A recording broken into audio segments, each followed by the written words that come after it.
We're in the information age, but facts are in short supply. Reject the noise, ask bold questions, and seek the truth with FBI whistleblower and common sense extremist Steve Friend. This is the American Radicals Podcast.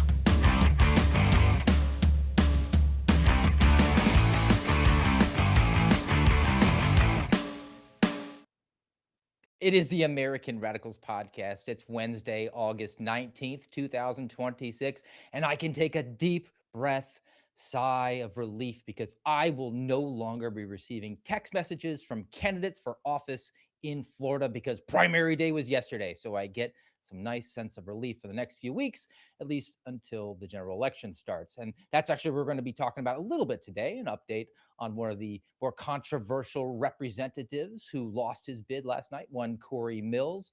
And then we'll also get into some deeper discussions, some more important stuff with my buddy Keith Malinak, who's going to be joining me all of this week. And we're going to talk about some flock cameras. We're going to talk about some artificial intelligence.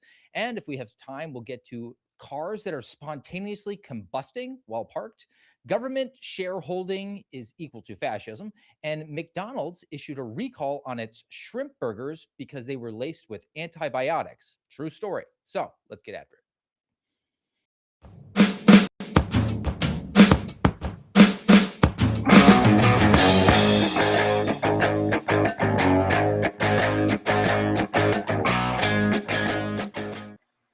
There's my friend, Keith Malinak, host of At the Mic. Your day job is the executive producer over at the Pat Gray program at The Blaze. Thank you again for joining me all this week. We're doing the augmented time, the 07 start, which is normally when you're working at your regular job, but you're off this week doing some construction projects, I guess, on your house, as you were posting online yesterday. Oh, you do not want to see me with power tools. Let's put it that way, or else I would be doing the show from the ER. But yeah, I climbed up on the roof. About the extent of my expertise is hooking up antennas. So that's all I can do, man. But yeah, it was. You got to start early too, man. It gets 109 is our predicted high temperature today here in Dallas. Please make it stop. You missed a golden opportunity to just put the Christmas lights up 4 months early. You know what? You're right. I did. I do like to multitask, and I failed. I could have killed two birds with one stone. My bad. Well, I've been multitasking for probably the last 2 weeks, I would say, really in depth, because I keep getting these text messages from numbers that I don't recognize that are encouraging me to go out and vote for the primary, which ended yesterday in the land of milk and honey, that is Florida. So I just got sidetracked essentially all day long, texting stop to end over and over and over again. So my thumbs, the carpal tunnel syndrome will die down a little bit, but we don't do a ton of like the horse race politics stuff, but this one is, I think, worth going into a little bit because this is actually my congressional representative. Oh, really? His bid yesterday. Oh, no. So the Washington Post, because democracy dies in darkness, is all too happy to report that Representative Corey Mills lost his GOP primary after allegations of sexual misconduct. That was among many allegations that the Washington Post didn't actually dig into. But the guy who beat him, his name is Ryan Elijah. He's a former news anchor who I don't know anything about. He beat Mills and two other candidates. Democrats had hoped that Corey Mills would win the primary because they said he was scandal-laden and it might make the red district, which is reliably red, vulnerable in November. Mills faced his allegations of sexual misconduct, domestic abuse, on top of campaign finance violations. And like I said, that is some of the top line accusations against this guy. He might have been running guns over to the Middle East. He had some controversy with his marriage. He married a Muslim woman, a radical imam married him to his wife in Virginia, an unindicted co-conspirator. I forget the name of that mosque in Virginia that Jill Savage, friend of mine, and yours was all over. And there were also some stolen valor accusations, which I've talked about before. It'll never cease to amaze me, people that engage in stolen valor. And look, I know Corey Mills did serve in the armed services. Neither you nor I could say the same thing. But if you do serve and you want to, let's say, elevate the people's impression of what it is that you did, to me, it would make way more sense to say, hey, I was just a grunt. I was out there doing my thing, and I served my time and served the country. And I think most people would be like, oh, you're a hero. They will bequeath upon you with just that sort of nominal brushing over what you did, way more than you probably deserve. And you're fine to do that. But when you go out there and say that, no, I wasn't really just an ambulance driver.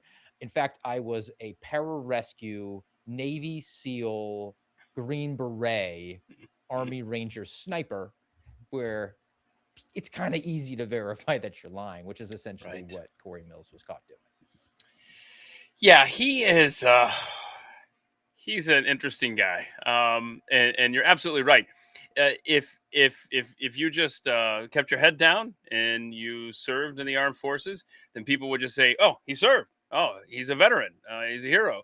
But yeah, when you get elaborate, then people start looking into the details to see if they line up with your story, and it's just. I'm sorry that you lost your congressman last night, and I'm sure you're heartbroken, as the rest of the district. I've met Corey Mills twice. So when he won his first time through 2022, that was during the red trickle that we were sure was going to be red trickle. Yes, that's what that was. I was invited to an event that was really in the very early days of being an indefinitely suspended FBI whistleblower, because you're talking November 2022. I'd been summarily walked out of the building like 2 months before. And I was invited to this event. They said, hey, it'll be a really good opportunity for you to network with some of the movers and shakers in the area. My district had just been redrawn because I was actually in the Mike Waltz district, right now the Randy Fine district. So by about like 300, 400 yards, I moved into the Congressional District 7. So I always said that, I never left Congressional District 6. It left me. And I met him and was introduced. I said, hey, hi, Congressman-elect, congratulations. And he looked me dead in the eye and he said, I've kicked in doors before and I'm going to go do the same thing. And then walked away. And I thought, oh, I guess he speaks fluent bumper sticker. And oh my goodness. And then at another event, he called me out and said that he was going to go and fight for me specifically. And then when I called up his office, they said they really didn't have any interest in aiding whistleblowers because that was Chuck Grassley's turf, and the good senator didn't like his turf being trodden on by others. That's kind of the way things work up in DC. So happy trails to Corey Mills. And I think we can talk about another political person that's outside of Florida who I guess you could say happy trails or duly departed, because I think this is worth going into. There have been some revelations about the late, great neocon war boner who is Lindsey Graham. Oh, no. So this is from a website called Gaiety. I thought when I read this article, Steve, I thought, what a great name for like a gay lifestyle website, man. It's up there. I have another favorite titled website. It is about, I believe, New York City politics. It's called The Gothamist, which I love, but this is up there. This is, 1A as far as just telling you what they're all about. The headline here: trans escort accuses late Senator Lindsey Graham as Washington's closetocracy of Republicans faces new scrutiny. Excellent headline there from Gaiety. And it goes into this trans escort. So a sex worker who's a dude who feels pretty, but because Gaiety is all down for the LGBTQAI plus #_ rainbow kamikaze fight, they refer to him as a her throughout. So I'll do my best to clean up the grammatical mistakes there because I speak English. Yeah. His name is Taylor Snyder, trans woman and former sex worker, come forward detailing an alleged 2015 encounter with the late South Carolina senator. Snyder said that Graham contacted him using a Google Voice number, which is anonymized. Makes sense if you're trying to keep this on the DL. Paid $400 in cash and left after roughly 35 minutes to return to work. It was a nooner, Keith. Hold up. I'm hung up on. We're never going to get to this article if I keep stopping every time I have a question. I want to know what the going rate is. Like, was that a good, did he have a Groupon? Like what how much do you typically charge if you're a trans sex worker in Washington D.C.?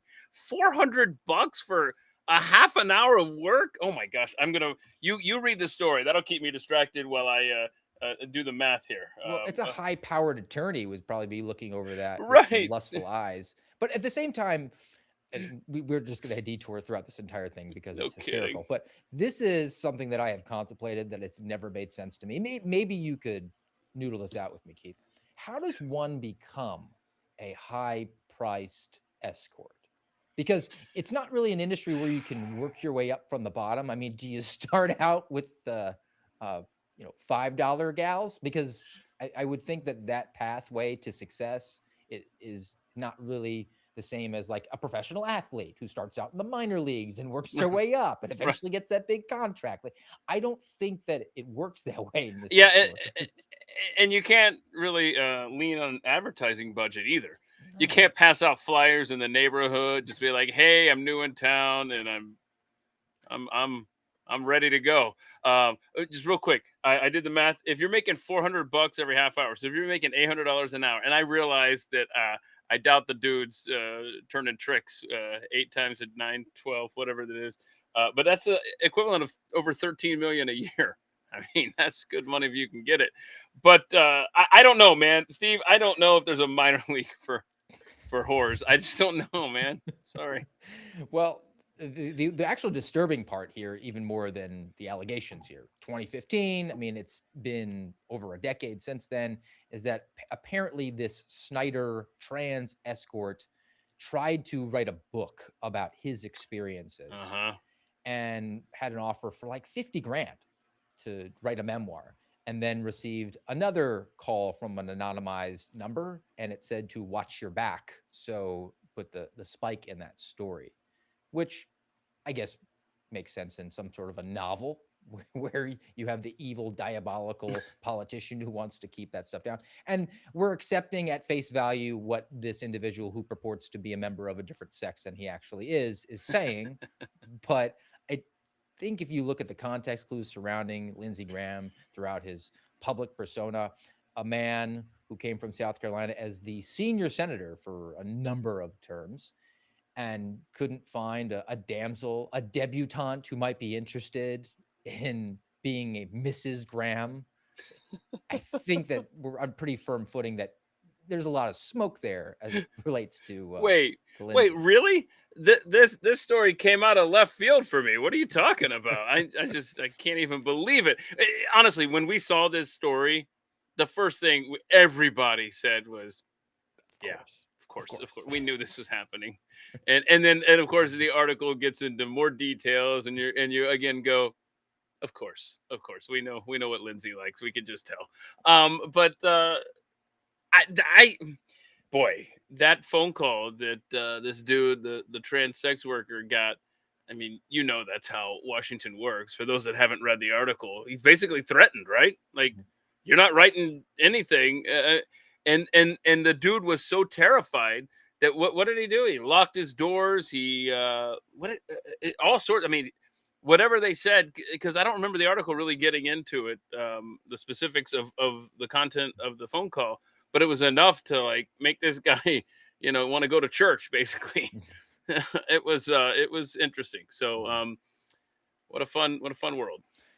And really, Lindsey Graham no longer holds any sort of institutional power. So, is it really worth going into? Do you want it to be smirched to reputation? Yeah. Well, that guy wanted to drop a whole bunch of warheads on foreheads in places that we've never heard of. So, I'm not really down with this whole whitewashing of his reputation because he died. But I also think it's worth bringing that up because in this country, allegedly, we do have a series of documents that memorialize the social compact between citizen and government. And we don't have hereditary government here, allegedly. We opted for popular sovereignty, which was really disturbing to me because it seemed almost immediately that his seat, because I guess it belongs to him, not the people of South Carolina. I hate that, man. That is such a pet peeve of mine. Lindsey Graham's seat.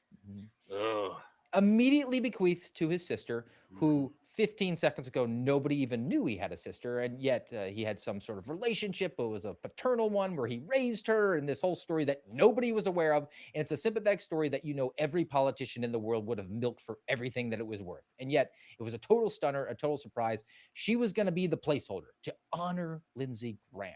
Again, his seat, not the people of South Carolina. And she was nominated within 48 hours and was there. And then changed her name. She was Darlene Nordone. And then, no, I'm just going to go with Darlene Graham now. Apologies, I guess, to her husband. I guess his name isn't worth as much as dear old Big Brother's was. And she was a placeholder, though. I mean, come on. It's only for a few months. We're only going to suspend the free market to save the free market. Our mission statement that we can push pause on at any time, like a global economy because of an upper respiratory infection. Like when Google says its mission statement is don't be evil. And they're like, let's just push pause on that for a few months and do a little bit of evil. We'll totally go back. No permanent damage. Darlene Nordone Graham.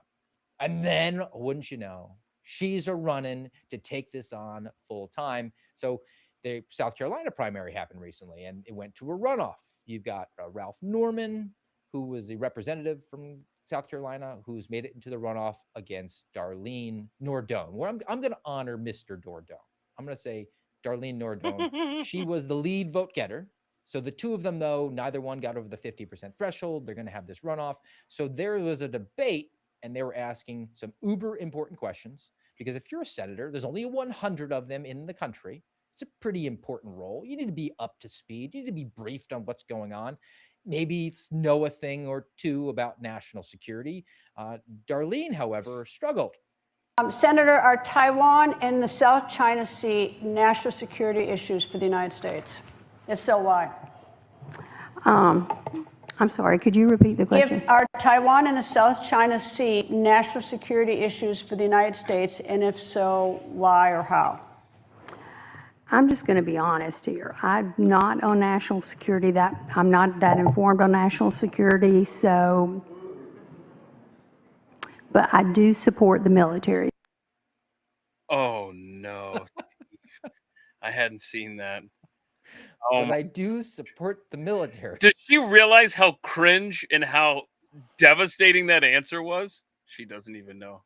Well, she's not that informed on being a politician, I guess, either, because she would have just filibustered, actually reframed the question in a way, did the Zootopia, where they asked you a question that you don't know the answer to, or perhaps you can't really present a positive answer that's going to spin in your direction. So you just rephrase the question or rephrase a different question that you can then answer and make yourself look like you have a brain cell or two to rub together and filibuster until the time elapses and you get the bell and then they go to your opponent. Hold up a second. You know what that proves right there? That proves that Darlene and Lindsey never talked politics.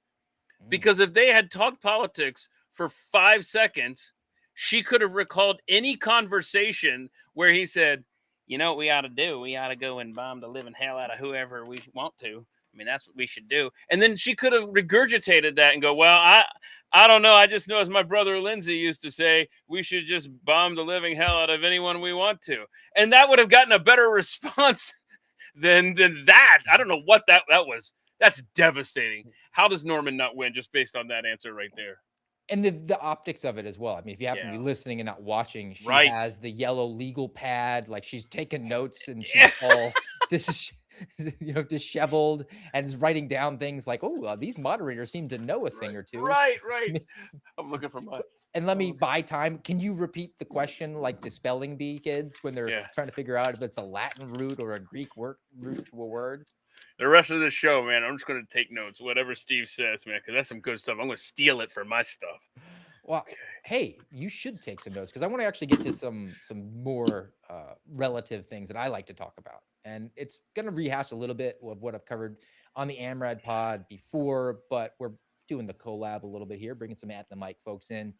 So I want to actually spend a heavy portion on today's Wednesday program on some flock camera stuff and some artificial intelligence things, because I think that those are more relevant to our lives. I mean, certainly who's elected senator in South Carolina does have an impact, but if it's somebody who caucuses with the political party and they're named Ralph or they're named Darlene, Is it going to matter too much in the overall scheme of things? Probably not. I do like to see justice. I like to see Corey Mills run out of office, but at the same time, if he committed some sort of domestic abuse or sexual assault, no accountability there, and he's going to ride off into the sunset to some arms dealing, wealth filled existence. Well, I mean, again, not a lot of accountability. I think flock cameras is growing on people's attention, getting onto their radar quite a bit now because it is increasingly intruding onto privacy around the country. So I got a couple of background stories that I covered on last week. I don't know if you happen to catch them, but I want to get your perspective, even if you did catch them, because Washington Post ran this big bombshell, which they're taking credit for, and they're saying that this is the genesis of all the anger. Spoiler, it's not. People knew about flock before, and the Washington Post, though, is happy to take credit. After all, democracy does die in darkness. So the exclusive that they ran focused on this one woman, but she was among others, whose ex-boyfriend was a police chief who was using flock cameras to stalk her. That was the hook of the story, as all of these media organizations like to do. They like to find the one anecdotal to build up the histrionics, the atmosphere. So that was the story they covered here. But then they did introduce a bunch of statistics and notes here that are worth just rehashing. So the headline of this exclusive is how rogue officers turned a nationwide camera network into a tool for stalking. So the authorities so far, up to when this exclusive dropped from the Washington Post a couple weeks ago, had arrested about 50 police officers for abusing flock cameras. Now, flock cameras, there's like 130,000 of them at last count around the country, 6,000 communities. About 15% of cops have this tool at their fingertips. So if there's roughly 1 million law enforcement officers, you're talking about 150,000 cops have access to this. And there were some problems because any sort of time that there's a tool, people who are willing to step outside the guardrails and abuse it, they're going to be a problem. Even before flock was on the radar, it was a tool that was available.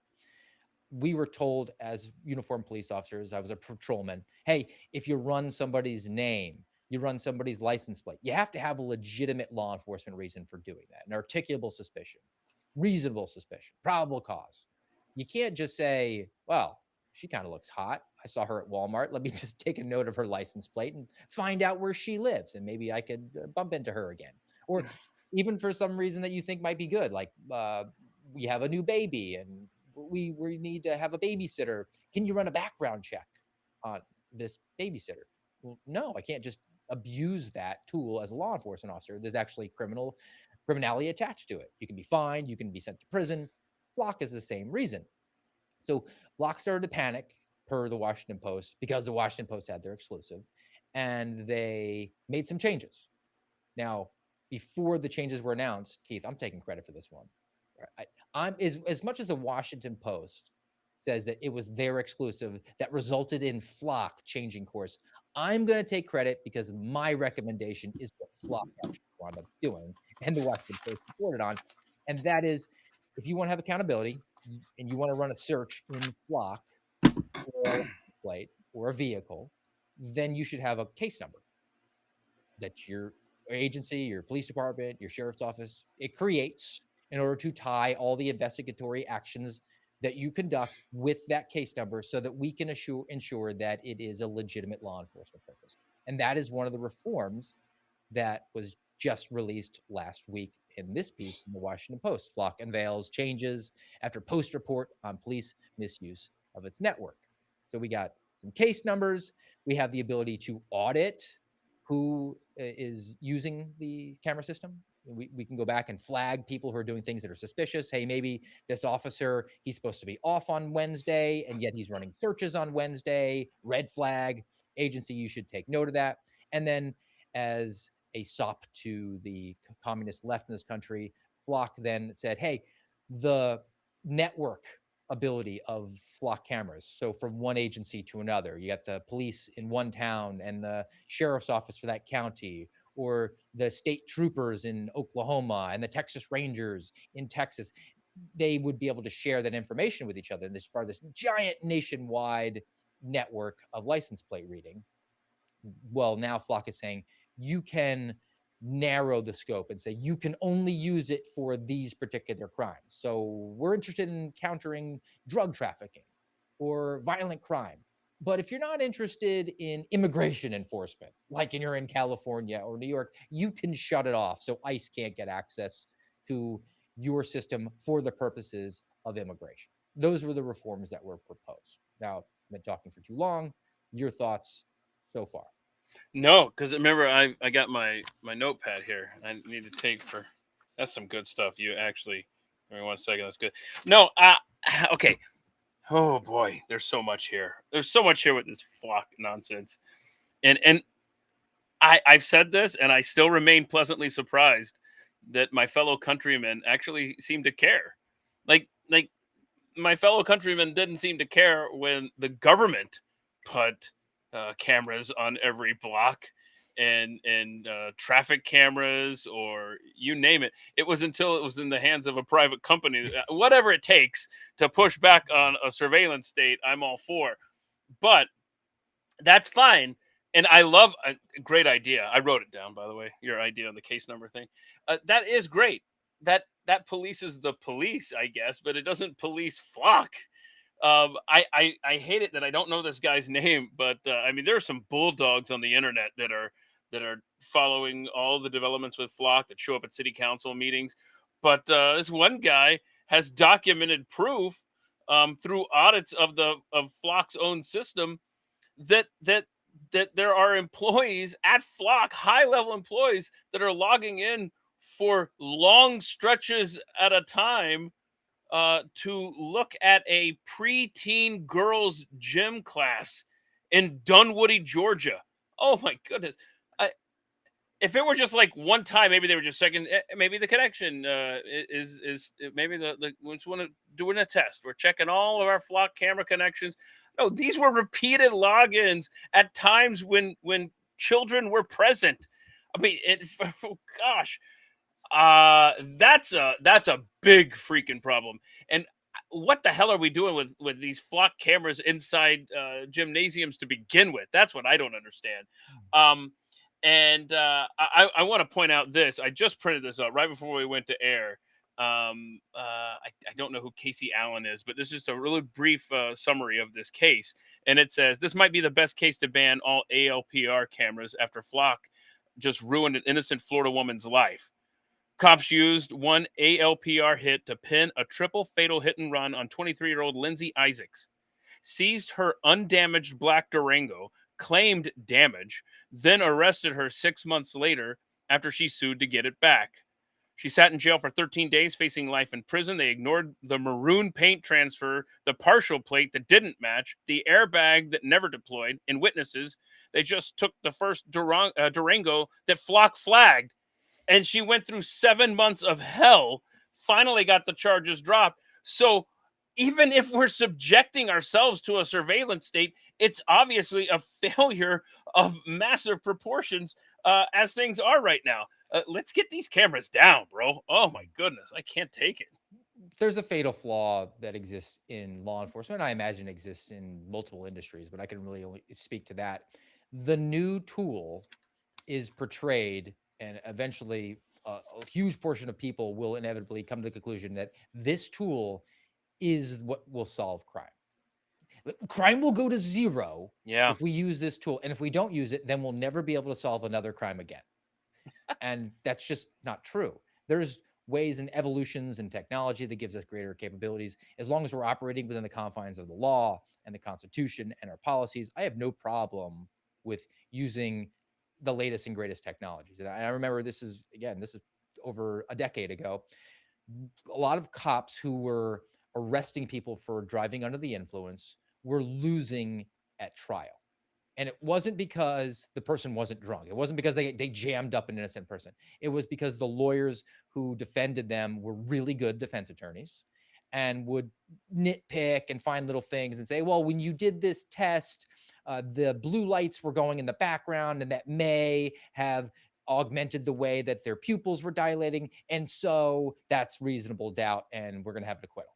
And this app came out that documented what the officers were doing And on top of that, it generated, like a chat GPT, the narrative, the report for them, so that an attorney wouldn't be able to tear it up. And I thought, okay, well, as long as we're running the tests that we should somebody's typo or grammatical error in a narrative form for a DUI arrest report result in the case being tossed when it is an actual righteous prosecution against somebody who violated the law? No, I'm all down for that. But that tool doesn't mean that we're never going to have crime again if we don't have it.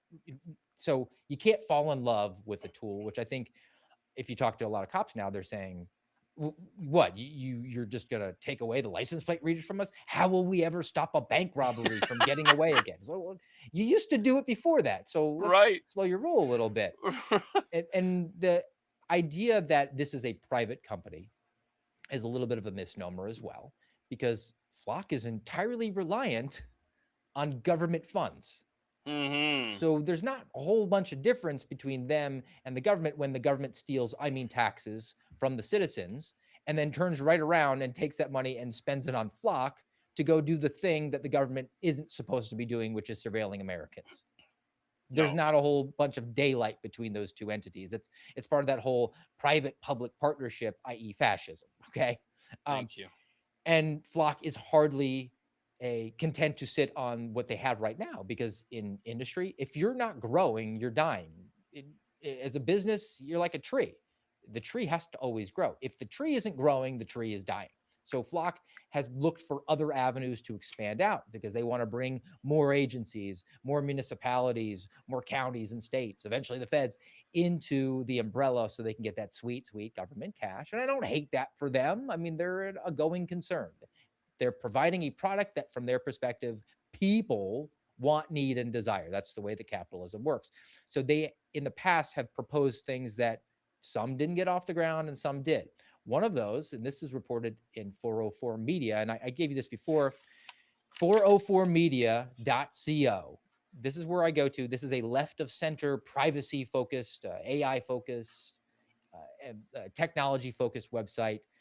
They might not agree with you or I on some political issues, but they do have really good sourcing. I think they have a bunch of moles inside of Flock. Oh, nice. All right. So let's go. This headline: Flock pitched a plan to turn Uber and Lyft drivers into roaming surveillance vehicles. They wanted to put dash cams into Uber and Lyft and delivery trucks, garbage trucks, because they would say, well, the garbage truck's going to drive down the street and they could catch code violations. That could be a source of revenue for your local town. And they, according to Flock, it never really got off the ground, but not a whole lot of information beyond that. No guarantee that it won't get off the ground at a future time.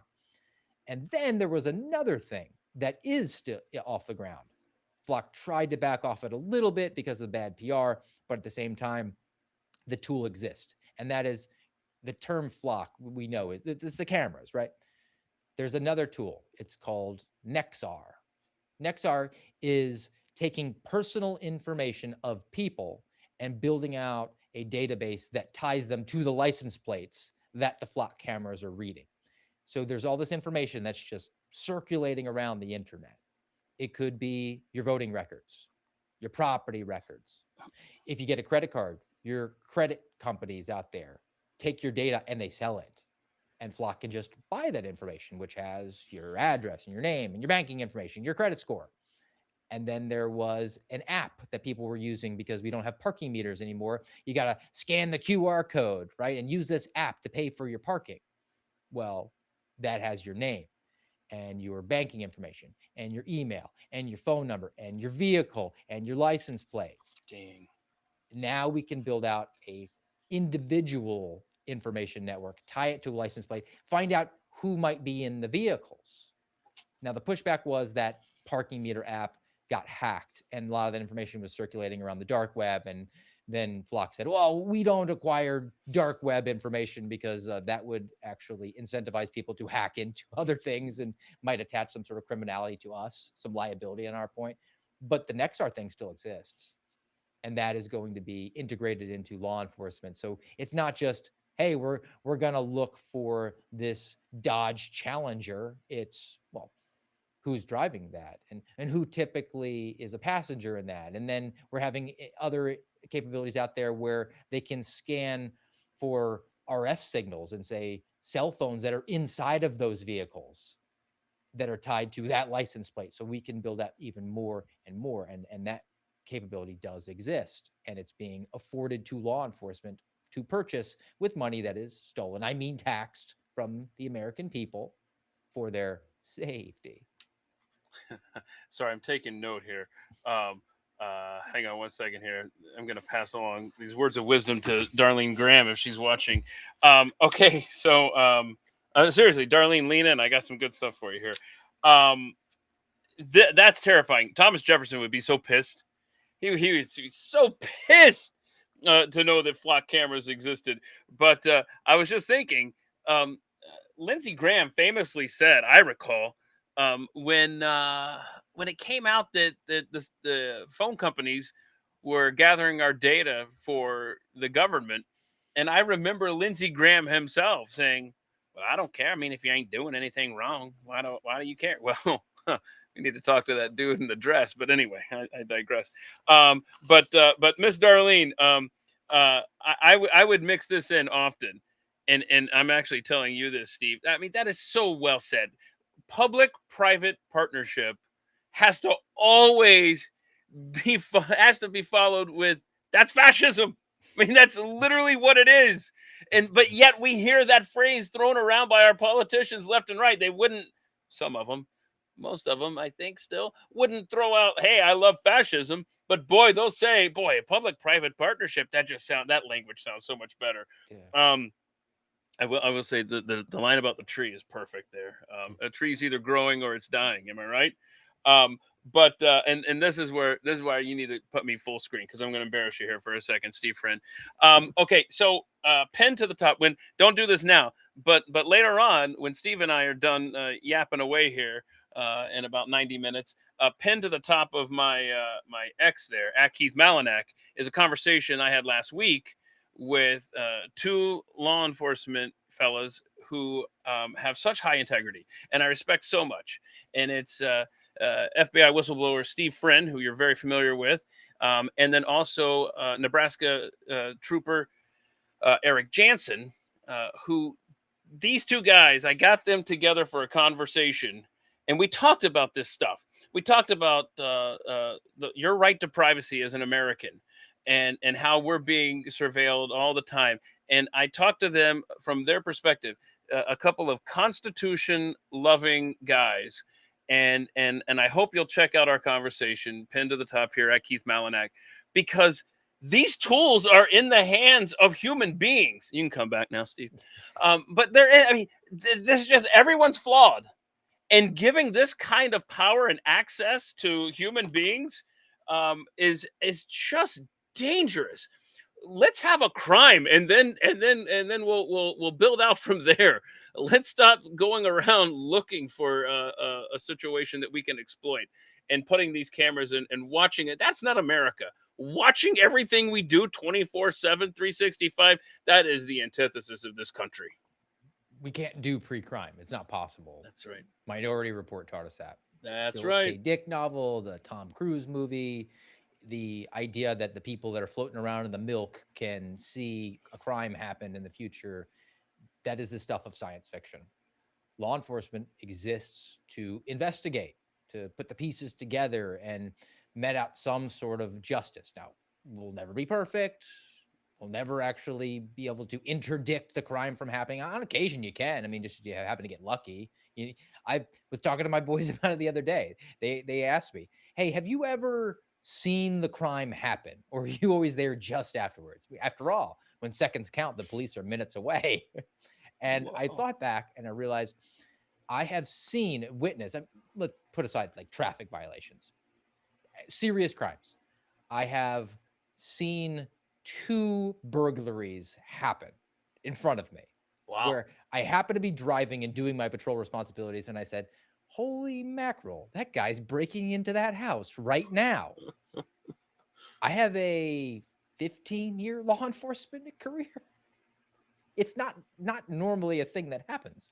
Uh-huh. I've had twice, and I consider myself kind of lucky, twice where there was a radio dispatch that went out for the BOLO, the be on the lookout for this white Honda Odyssey van bearing tag XYZ123. And as they said it, I watched a white Honda Odyssey van drive by bearing that tag. Whoa, imagine my luck right now. Wow. And that's when it's really fun. But seldom does that happen. You're always there when it's just too late. Let's acknowledge what you're there to do. You're there to piece together what happened. You're there to follow the process, to gather the facts the best that we can. And then whatever the facts they're there for, that is going to justify a prosecution, perhaps a conviction, or maybe an acquittal, maybe a declination, whatever it is. We can't be in the interest, or we can't be in the business of thinking that we can stop crime from happening at all. It's not an achievable goal if you want to live in a free society. Because if you want to stop all bad things from happening, that would require despotism. Tyranny. That's a zero-fail mission. Nobody can ever be the victim of crime again. What's the way that you achieve that? Lock everybody down in their houses. And we still had crime happen. Actually, quite a bit. If you look at the crime rates in 2020, it was pretty bad. All right. Let's do some more Flock, though. Some more updated. Because I got some other ones I want to get to, which are going to be fresh for the AMRAD pod. We're not going to rehash the older ones. You're a guy who likes to experience America. You like to go on road trips and see our national parks. How do you feel about Flock being at Yosemite? Headline, DeFlock says there are cameras in Yosemite, but what are they looking for? Now, I'm a guy who's a facts guy. Like, if there's a justification for it and there's a use for it that is benign and innocent, okay, I'm willing to accept that, even knowing that it might just be so that executives can stare and ogle at 6-year-olds doing cartwheels. This is what gets reported from this local News 13 website. I think it's an ABC affiliate, but there are 6 Flock cameras within Yosemite National Park. Yosemite National Park officials said the cameras are placed in those locations as part of a wider system to control traffic and monitor capacity in the parking lots. They're not designed to capture license plate information, so they're just looking at the physical vehicles. This is per the park officials. The plan by Yosemite National Park is to use the cameras already placed as part of a wider effort to provide better information to park visitors on how long wait times are within the park, something they call a, quote, integrated visitor information system. Rangers also plan to integrate artificial intelligence into the system to give visitors the opportunity to know before they go to the park. Now, that seems to make sense to me. And do they have any actual concrete results? They do, Keith. This is another local news affiliate. This is yourcentralvalley.com. Headline, Yosemite cuts down gridlock traffic by 98%. The Department of the Interior said that the park once saw more than 120 days of traffic gridlock a year. So roughly 1 out of 3 days. If you went to Yosemite, it was a nightmare. This year, there were 2 days. They were both over Memorial Day weekend, which is a peak time to visit. And to top it all off, they said that visiting, that was where I was at. Well, I mean, how many people are actually going to the park? Maybe this is just a huge fall off in people visiting Yosemite. It's not because of the camera system that's there that's informing the people of, hey, we're full right now, or, hey, you can come in. It's good to go. They've actually had an increase in visitorship at Yosemite. They said the visitorship at Yosemite was 12% on the rise. So maybe good. Could that be a good usage of the tool? Again, not saying that the tool in itself is bad, because to say the tool in itself is bad is the same argument that gets made against guns. Guns are bad. Guns kill people. Oh boy, can I recuse myself from this discussion because I love national parks and I hate traffic?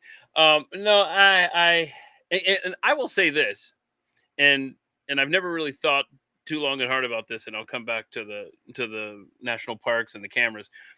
But as you were talking, I was thinking, because you were talking about the wait times and how they're trying to use these tools to avoid gridlock, which is a thing at these national parks, and it can ruin your experience, honestly, if you time it incorrectly. But I was just thinking of the DFW airport, which, if you're not familiar, is the worst place in America. But one of the things I do appreciate about the parking garages there is that they have these little lights, these red and green lights that tell you if there's a parking spot ahead, and if you see a green light, you're, oh, cool, I can go up that way, which doesn't require a flock camera. I mean, it needs a sensor, I guess, to see if there's something occupying that space.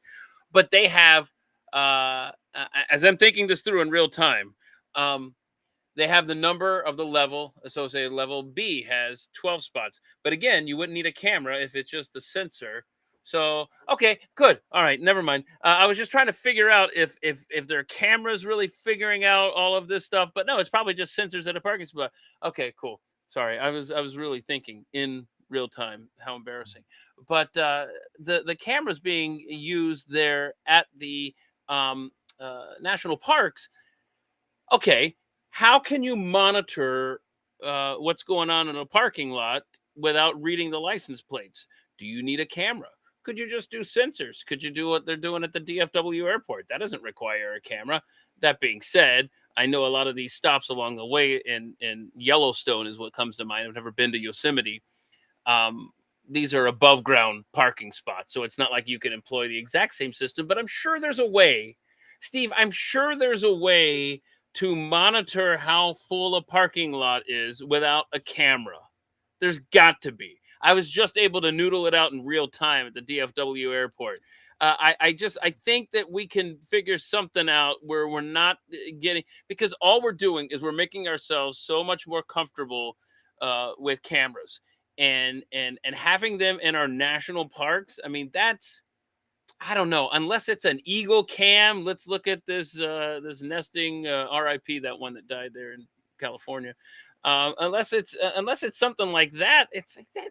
It just seems like a sacred space. Like that's the last place you would want a camera, unless maybe you wanted it trained on the sunrise or the sunset. But beyond that, the next thing you're gonna normalize this, and today it's the parking lots. Tomorrow it's the main drag through the national park, and before you know it, I don't even need to go to the national park because I got cameras all over the place showing me what's inside that place. Nah, I don't like it.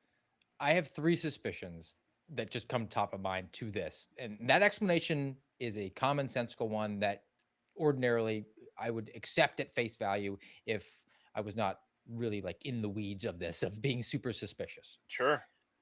6 cameras? That seems not a lot of cameras for Yosemite National Park.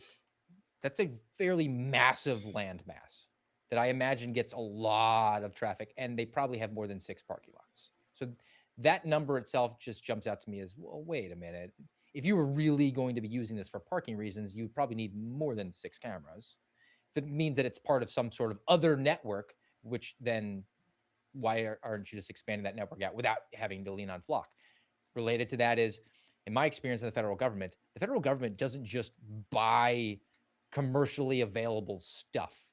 They have everything is proprietary. They will, and that's why they're always behind the curve. The joke about technology in the FBI is yesterday's technology tomorrow is the motto of the IT department at the FBI, because it takes them years to develop something that they could just go over to Best Buy and get.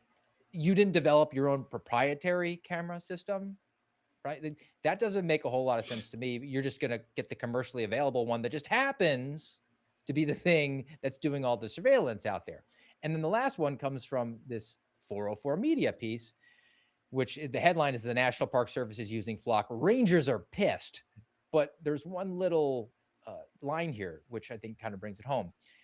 The National Park Service also plans to install cameras from Verkada, whose products sometimes have facial detection capabilities. So not just Flock, we're going to go with facial recognition cameras because we're worried about parking spaces at our national park. Can you go back to that headline though? Because what that subtext said was exactly the story I had of the young lady in Florida who got misidentified by a Flock camera and had 7 months of hell, including 13 days in jail, because the Flock camera just said, "Oh, look, there's a white Durango." But look at that quote: "I fear for the day when a visitor's national park experience is interrupted by being pulled over and held at gunpoint because a license plate reader misread their plate." Yeah. I just don't like it. I mean, the less cameras, the better. And that's why I was grateful that Texas got rid of the whole red light camera thing. mostly because I wasn't able to face my accuser in court. Yeah. I was a repeat offender. Well, Anyway, it's just a revenue generation. it is a revenue generator, yeah. But I did appreciate that they made those illegal within the last few years.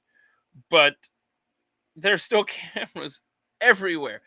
And one of the things that I like, because I get to go on a little sabbatical every year, and this year I went east, which you would think is the opposite of a sabbatical, but the country's so beautiful. There's so much to see.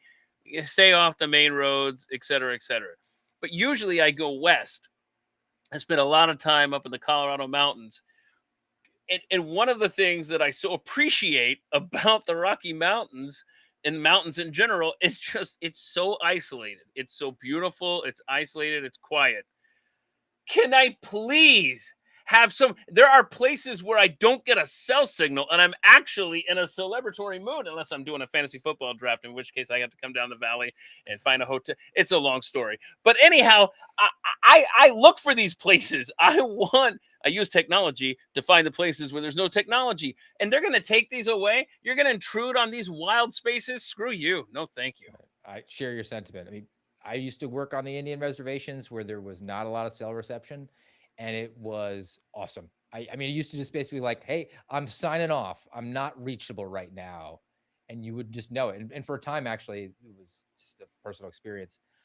I had the flip phone because I had a smartphone for work. And I thought, well, I'm not going to pay for another smartphone. I don't need it. Just flip phone in case of an emergency. And I remember the first time I drove on an Indian reservation and my phone alerted and I looked at the flip phone. I guess I'm admitting to looking down at my phone while I was driving, but I was law enforcement, so exemption. And it said, "You are now leaving the United States of America. Do you want to accept roaming charges?" And I just always kept that with me. It was like leaving the tech behind. The reprieve was there for however many hours I needed to be out there until I get back, and all the messages would flood in. Like I had it locked up in some sort of a skiff. Faraday cage. Yeah. All right. So there's some righteous indignation. I think we both expressed it about the flock cameras, and I've got a couple pieces that I want to just kind of summarize it here and move on to something else. But I have a video, and then we'll talk about some of the vandalism that is going on with these flock cameras. This video, it's a long one. I'll actually put the link into the show notes, and it's worth watching because it is a town council, I think, in which an executive from Flock is being interrogated by one of the representatives. And I think it's done really well as far as asking the questions, and the guy is really smarmy with his responses. He comes off looking badly, but the viral clip happens to be at the end, and it winds up kind of flipping the script on the representative because he gets a little bit angry and probably crosses a line, but it's still just worth giving this one a play. One of our founding fathers, Benjamin Franklin, once famously said that those who would give up essential liberty to purchase a little temporary safety deserve neither liberty nor safety.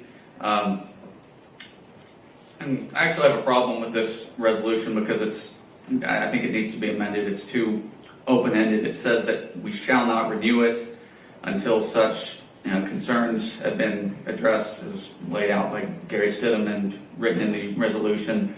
And I have some concerns with what Gary and what Mark are talking about. I don't think we need to renew this at all. I don't think the people of Sullivan County want this. I believe that Flock right now is one of the most hated companies in America. They are one of the most corrupt companies in America. And quite frankly, sir, I don't think we can make America great again without hanging your CEO publicly for treason. Your company is an enemy of the American people. We're not going to. All right. We're not going to threaten violence. Heated rhetoric, that's completely within the First Amendment. It wasn't saying that I'm going to hang your CEO. This is an unfortunate thing that this guy actually wound up doing because that's what's going to get the attention. Whereas he was asking the executive like 2 minutes before that, hey, do you surveil Americans? And the executive was like, well, no, we don't surveil them. We just watch them. We we monitor them. We don't survey. Yeah. You're right though. I mean, you got great points on your side. Don't blow it up at the end because that's the only thing that people are seeing is the hanging of the CEO comment. And similarly, the vandals that are going out there and destroying the license plate cameras. I get it. I really do. I wouldn't encourage people to go and break the law because you're going to face some serious consequences. But I guess some of the fellow citizens are coming to their aid here. So this is from the Washington Post. Headline: Vandals are destroying license plate cameras as anger over surveillance rises. How-to videos have spread online that demonstrate how to disable the cameras from collecting footage using wire cutters and heavy gloves. People from an array of backgrounds, including college students, computer engineers, an Air Force engineer, have been accused of vandalizing the devices. Community backlash against the cameras has been fierce, with 100 jurisdictions around the country pausing or canceling their contracts with Flock. And then this one is this kid in West Virginia, 20-year-old. He was arrested and charged with defacing Flock cameras. A host of Facebook commenters rushed to his defense, offering fake alibis. I would have been one of those. The quotes are, "He was saving my neighbor's dog from a fire all day. It couldn't be him. That man is innocent. I saw him serving at a soup kitchen at the time of the incident." That is awesome. I'm telling you, I don't know why, of all of the egregious things that have happened in our country, I don't care if you want to go back to 2020, you can go back before them, all the overreaches. I mean, I'm not complaining. It's just so wild that what seems to bring everyone together is pushing back on these Flock cameras. It's like your government does so much more surveillance of you through NSA and all the data that is collected through everything you do all day, every day, not just where you go, but yet we're going to, again, I'm not complaining, but we're going to find this is going to draw the ire of the masses, but not what the government has been doing with our tax dollars for a quarter century now. I think it's reflective of the actual act of a camera. So there's no question that every single American is collected on by our government. The government's collecting on all of us. The ultimate question is, are you being surveilled? Are you being investigated, for lack of a better term? Because there's only a certain amount of investigators who are out there. There's 350, if you would believe the immigration numbers. It could be more than that. 350 million Americans out there. There's an insufficient number of government actors capable of surveilling every single one of them, investigating every single one of them. But we're all being collected on. And that's sort of what Flock is doing. It's collecting on everybody, but because there's a visual representative, because it's a camera, people then are saying it's not just collection, it's surveillance. And I mean, however they get there, I mean, you just got to lead the horse to water. And I guess some of them are actually willing to drink it at this point and are willing to take some action that is outside the bounds of the law. And it's resulted, though, in 100 jurisdictions stepping away or pushing pause. I think that's an objectively good thing. So are you saying that it's because, I'm just trying to figure out exactly what you mean. Are you saying it's because it's a camera or because it's a physical thing that we can see as we're out and about? Is that what you mean? Like, I think it's both. I think because you can actually see it. It's not just this nefarious idea of what a room in the government looks like, which looks like nothing you've seen on TV or movies, where, you know, they think it's the Jason Bourne where the cameras are all up. It's a dimly lit room. No, it's a poorly lit room with cubicles that are falling apart and dilapidated. And also, what is the information that's being collected? Well, you know, it's emails versus actually when I'm driving, the visual footage of me traveling around somewhere. It feels a little bit more intrusive to people. There's a physical manifestation of government overreach that we can see in our daily lives, as opposed to someone watching us compose an email that we can't see. And so therefore it has a greater effect on the psyche. And that makes sense. Yeah, I see that. All right. Let's pivot over to some AI stuff, but before we do, let's remind everybody, if you happen to be watching us here, do give us the nice thumbs up and the comments and the likes and the subscribes on the American Radical Podcast, and head on over to Keith's Twitter account, which is at Keith Malinak. You can see it in the corner of his screen there, where he streams. He's streaming us right now, but normally streams the At the Mike show, right? Why don't you give the official plugs, everything you need there, Keith? Yeah, well, I was going to say, we'll be live today.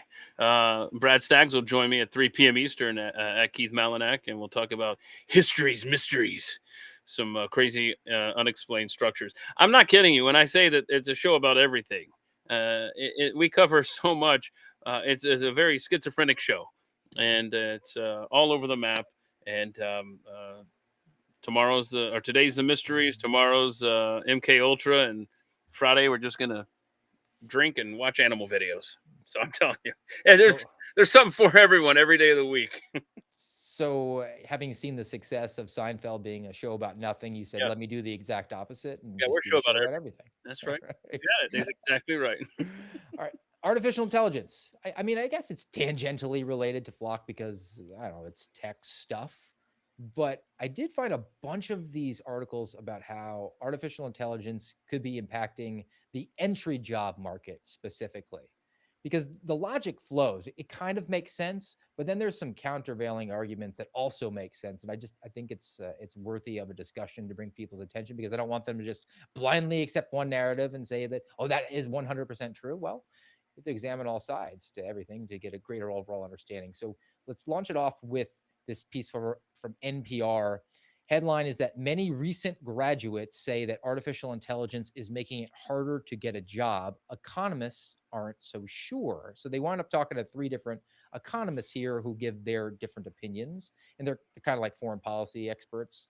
Wasn't it that Ronald Reagan said that he wanted a one-armed foreign policy expert? Because all they said to him was, well, on one hand, you could do this, and on the other hand, you could do this. And he just wanted some sort of certainty. I think economists and weathermen are probably a lot like that. So according to the Federal Reserve Bank of New York, the unemployment rate for recent graduates, so people who are in that age demographic, 22 up to 27, where they have finished with their undergraduate, perhaps their graduate degree, and are now theoretically entering the workplace. They have a new bachelor's degree or higher. The unemployment rate amongst that age demographic is higher than the rest of the country. So the rest of the country, it's around 4%. It's almost 6% for recent graduates. So it's substantially higher. Now, using the payroll data since 2022, when large language models, which would be your chat GPTs, the nascent artificial intelligence that everybody's interfacing with now, they started to pop up. Early career workers in AI exposed roles like software development and marketing, they've experienced a 16% employment decline. And that makes sense. Why would you hire a software engineer at an entry level when the HAL and the ones and the zeros can do that exact same thing? In comparison, employment rates for older workers in the AI exposed fields and for all workers in jobs that aren't necessarily doing the AI stuff, like if you're a steel manufacturer or you are working on an oil rig, I don't think that chat GPT is too important there. They and also people who are working like health industry, if you're a caregiver, they're not experiencing the fall in the employment rates. So the 2 proposals here are the ideas that are proffered for what could be the cause of that. One is they're coming out of school, 22, 23, 24, they're young. Well, if you have economic conditions that we got to tighten our belt, who's getting the axe first? Well, it's the guy who's on the bottom of the totem pole, right? The guy who doesn't have the seniority, union rules, or whatever it is, they got to get the axe first. That's one particular aspect to it. And then also, what are the young and the new people from graduating from college, what are they actually bringing? Well, they're bringing book learning, not on the job training, real world experience. And the book learning is specifically programmed into the artificial intelligence. Ergo, they're the most replaceable in the workplace. So that's the argument for AI is resulting in a higher unemployment rate amongst people who are recent college graduates. But there's some other arguments. Before we get to that, does that make sense? Is that tracking with you, Keith? Yes. Man, there's so much here. I want you to keep going. Okay. Keep going, and then I'll come in at the end and throw out my questions for you. This is an actual study from ramp.com. The headline is A New Look at AI's Impact on Jobs. Firms that adopt artificial intelligence are actually growing their headcount. They're hiring more people, 10% over the 2 years after they bring in the artificial intelligence. Overall average, if you use AI, that statistically, it looks like you're going to add 10% more people. At the companies making the largest AI investments, entry-level headcount grew 12% over those 2 years. So more entry-level positions at these AI using. So that's diametrically opposed to what was proffered in the NPR article. That's based on studies, that's based on statistics. Now let me throw this last part of the equation in here, okay? This one comes actually, I think, from the, is this from the Federal Reserve? The Federal Reserve Bank of New York. So the piece that was cited in the NPR, this is actually called Liberty Street Economics. It's about remote work from home. That is what they contend here is what is leaving young workers on the sidelines, leaving higher levels of unemployment. One factor contributing to youth unemployment is the fourfold rise in remote work since the coronavirus pandemic.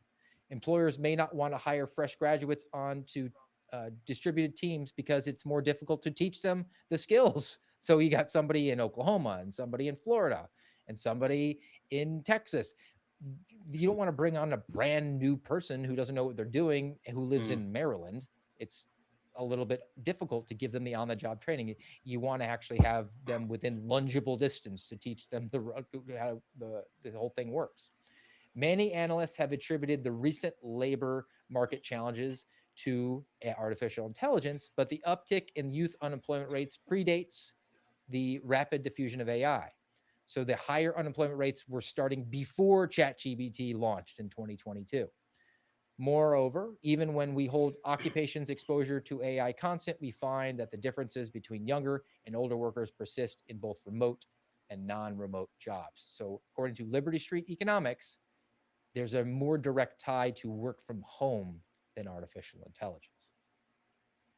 That was one of the most frustrating aspects, and there were a lot from the COVID era. But the ability to go up to a coworker across the hall and try to get something done right then and there, and get that off your to-do list, I found during COVID. And it could just be me. And I mean that sincerely. I could just be the guy that nobody wants to respond to. But it was just difficult to get stuff done in a timely manner because I don't know, like people just didn't return their email or didn't return phone calls. Whereas if I could just roll up in the cubicle next to them and be like, hey, can we get such and such? Sure, boom. And I could see how a company, if you extrapolate that out and just say, hey, you're getting a lot more done when your people are able to talk face to face. I have found it fascinating. Just like the flock camera pushback has shocked me so much. I have been, I guess, pleasantly surprised. I don't know, but I've just been kind of shocked at the demographic that seems to push back the most on AI are these young people getting out of school. You hear it at these commencement addresses. You know, the speaker will even mention the letters A and I, and all of a sudden there are boos and heckles from the crowd. Is it a threat that they feel from the technology? You would feel that age group would be embracing technology more than most, but I think that what has happened is exactly what you just went through there. We have trained ourselves to isolate ourselves and work independently. And then these tools come around and it just seems like a perfect storm. And I just, the future of AI, I cannot tell, Steve, and maybe you have a vote here. Is it going to control our lives in 5 years, or is it going to go the way of the Beanie Baby and be a fad, a bubble that burst? Because if I'm not mistaken, these AI companies haven't even turned a profit yet. Did I read that correctly recently? Yes, financially, it is not the panacea. Right. Shout out to my friend Emily Chappell, who loves that word. It is not creating the economic conditions that were promised. Right. They're So spending so much money investing in it, saying, well, you got to spend money to make money. And they're not making the money because not enough industries are jumping whole hog in. They're maybe dipping a toe in. They're not doing the cannonball into the deep end of the pool. A slower adoption then has created a slower profit stream for so many of these companies. And because we're so heavily invested and hedged in these companies, they're going to get propped up, and they're propping themselves up. They're just circulating money amongst each other and calling it investments at this point because they don't want to have loans on their books. Right. That's going to come back and haunt everybody, because if you happen to have a 401k or just a mutual fund, it's heavily invested in these tech companies, the Magnificent Seven. It's 7 companies in the S&P 500 that are all the growth, and they're all these tech companies. If they go belly up, we're all tied to it. So I've lived in the same house for nearly 15 years now, and my monthly electric bill has gone up almost fivefold during that time. And I'm just curious, are all these data centers that are sucking up all this energy, are they going to end up being like one day like these hollowed out Cold War radar sites that you used to monitor for the Soviet incursion?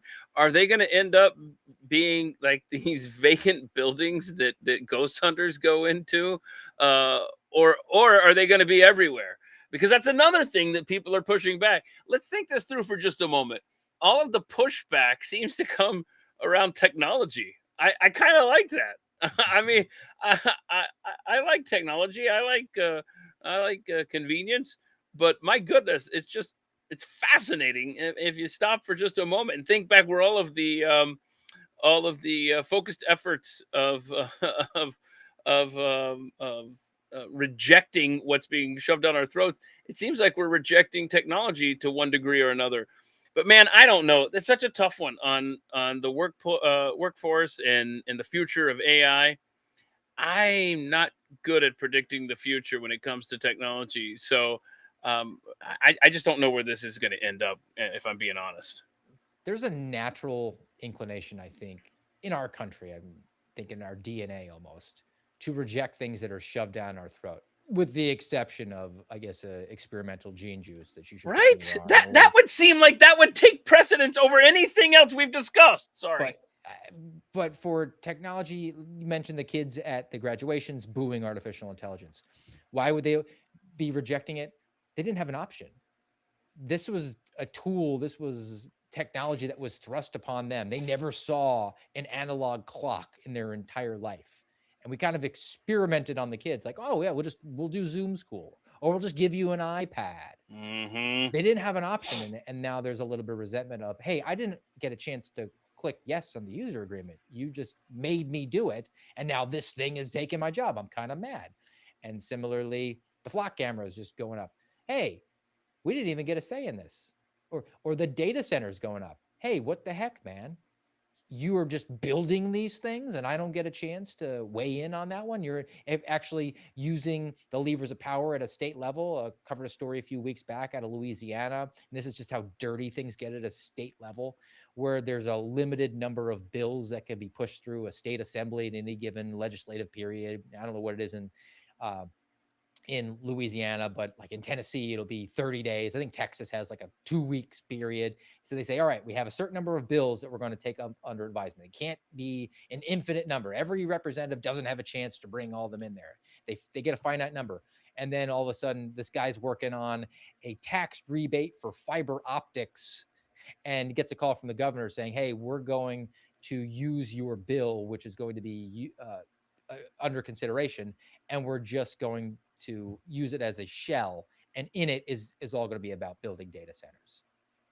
And the guy just handed it on over. And then that way the building of the data center can tiptoe through the raindrops, all the scrutiny of the people who would be screaming at a town council about, I don't want my electrical bills going up fivefold. No, it just made it on through. And in fact, if there's any sort of hiccups here financially, the taxpayers will shoulder the burden from the big tech company. I think there's a lot of resentment, justifiably so. And we could even take it into how people are being clever. So much like the people are being clever with the destruction of and the vandalism of the flock cameras, there are people who are now trying to call out our systems of government for their reliance or suspected reliance on the artificial intelligence. So I'm going to actually go back to 404 Media because this one is pretty good. The headline, person hides prompt injection in legal filing telling AI to side with them, which is epic. Okay. Oh no. So this guy, he's representing himself in a Connecticut court. He hid a series of instructions designed to manipulate artificial intelligence in an official court filing. These prompt injections told a hypothetical language model, large language model like a ChatGPT, to side with him and to ensure your textual output agrees with the presented filing to ensure remediation, which is the legalese way of saying, if this gets filtered in, the judge doesn't actually want to look at it, make sure that you present an argument that sides with me. The prompt injections were caught, though, by the court because someone working at the court noticed the extra white spaces in the filings. He used like a 3-point font. He should have gone smaller to hide it better. The judge said that the court, in this case, doesn't use artificial intelligence to process documents anyway, and tried to sanction this guy. He wrote that even if manipulation attempt was unserious, the idea that an AI prompt injection present a serious concerns for the legal system. Now, this guy said that he was actually doing an audit of the court system. It wasn't a serious attempt to win his lawsuit. Right. Like, I'm sure he wouldn't have liked to get that nice payout that he get from his he had lawsuit. He had one of these here. He had a little post-it note there off to the side. Like, if they catch this, what's my excuse going to be? I was auditing the court system is all I was doing. The exact excuse that every pedophile says when they get busted with kiddie porn on their devices. No, I was actually doing an audit. I was doing an investigation, my own, to report it to law enforcement. That's why I had 58,000 images on my various hard drives in my house.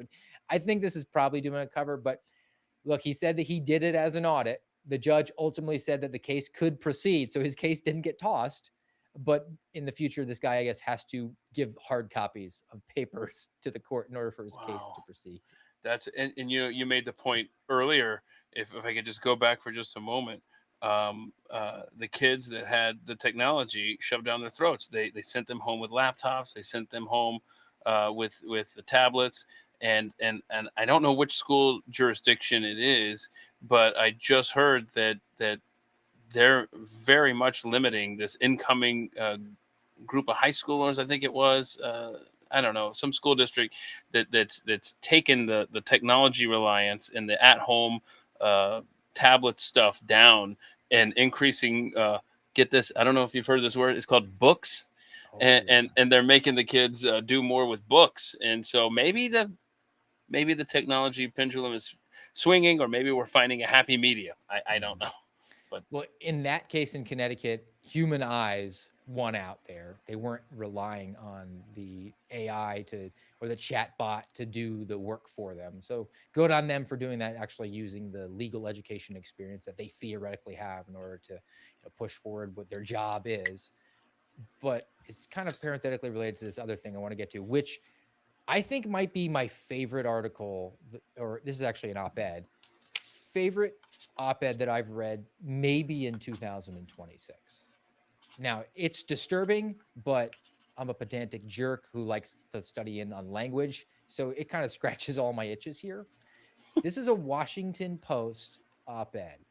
Headline, why tools to detect artificial intelligence generated text are doomed.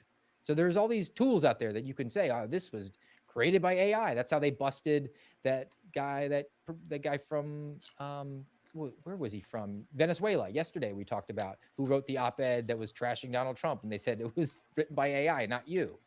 So there's all these tools that are out there in order to catch people who are not generating their original work. So as more internet is saturated with AI writing, people are turning to artificial intelligence detection tools in order to verify if it's been written by a human. But human language is converging with machine language, meaning that the services will get less reliable over time. What does that mean? It means that people are so prolifically using ChatGPT and Grok and whatever Claude, whatever the thing is that you like to use, and interfacing with it back and forth so much that humans are now starting to use the language of the AI. So it's almost getting to a point where it's indiscernible. And the AI detection tools are like, I don't know, 50-50, one or the other.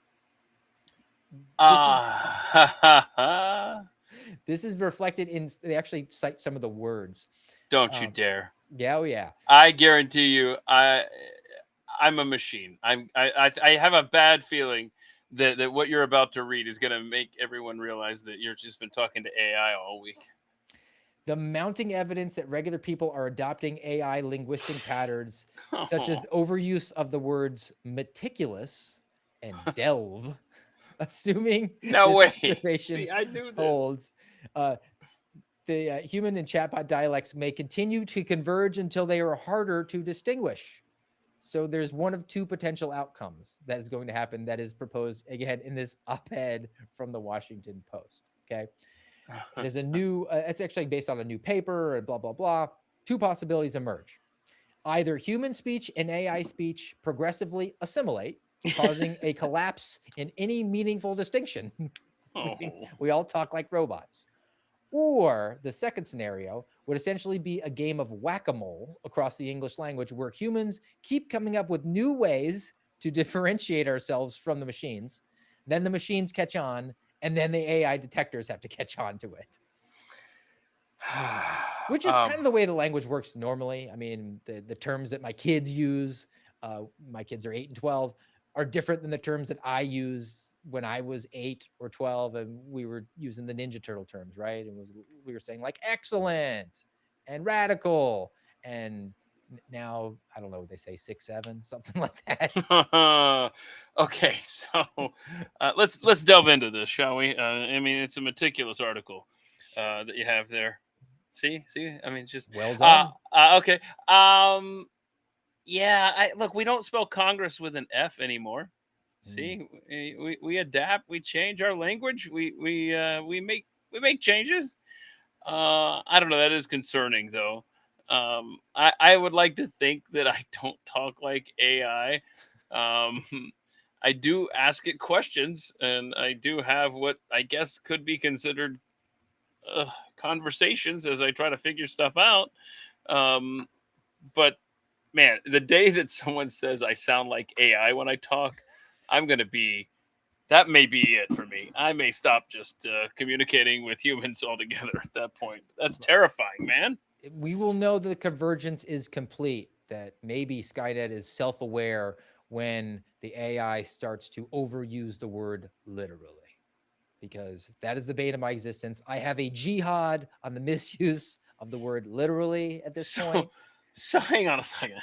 Can I just say, I never really used the word literally until, and again, we've talked about this, how I watch TV shows and I watch movies decades after the rest of the masses have.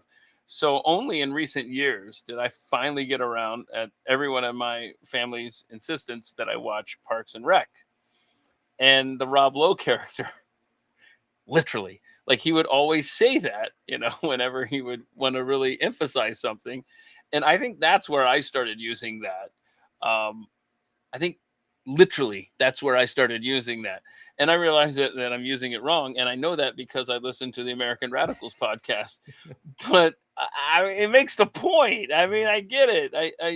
I just, I'm not a good communicator, Steve. But anyway, I just think that's very funny. It's better than saying actually.